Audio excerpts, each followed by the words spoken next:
नमस्कार, हे आहे कोकणचं नंबर 1 महा चॅनल कोकण साद लाईव्ह आणि आपण पाहताय आजचा वेदर रिपोर्ट।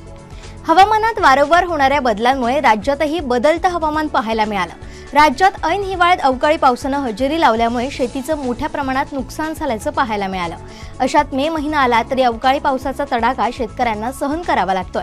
अशात हवामान खात्याकडून राज्याच्या बहुतांश भागांमध्ये पावसाची शक्यता वर्तवण्यात आली आहे। राज्यात काही भागांमध्ये कडक ऊन तर काही ठिकाणी पूर्व मोसमी पावसाला सुरुवात झाली आहे। हवामान खात्याने दिलेल्या माहितीनुसार 31 मेला मुंबई कोकण किनारपट्टीच्या भागात हवेतील आर्द्रतेचं प्रमाण अद्याप कमी न झाल्यामुळे नागरिकांना उन्हाच्या आणखीन तीव्र झळा सहन कराव्या लागणार आहेत। पुढच्या 24 तासात मराठवाडा आणि विदर्भामध्ये पावसाचा जोर पाहायला मिळेल, त्यामुळे शेतकऱ्यांना आपल्या शेतमालाची काळजी घ्यावी अशा सूचना हवामान खात्याकडून देण्यात आल्या।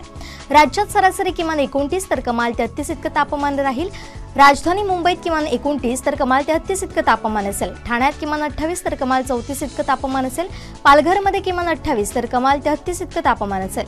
रायगडमध्ये किमान 28 तर कमाल 34 इतकं तापमान असेल। रत्नागिरीत किमान 28 तर कमाल 34 इतकं तापमान असेल। सिंधुदुर्गात किमान 28 आणि कमाल 33 इतकं तापमान असेल।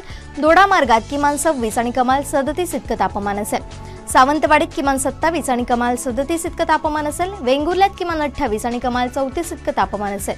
कुडाळात किमान 27 आणि कमाल 36 इतकं तापमान असेल। मालवणात किमान 28 आणि कमाल 33 इतकं तापमान असेल। देवगडात किमान 27 आणि कमाल 36 इतकं तापमान असेल।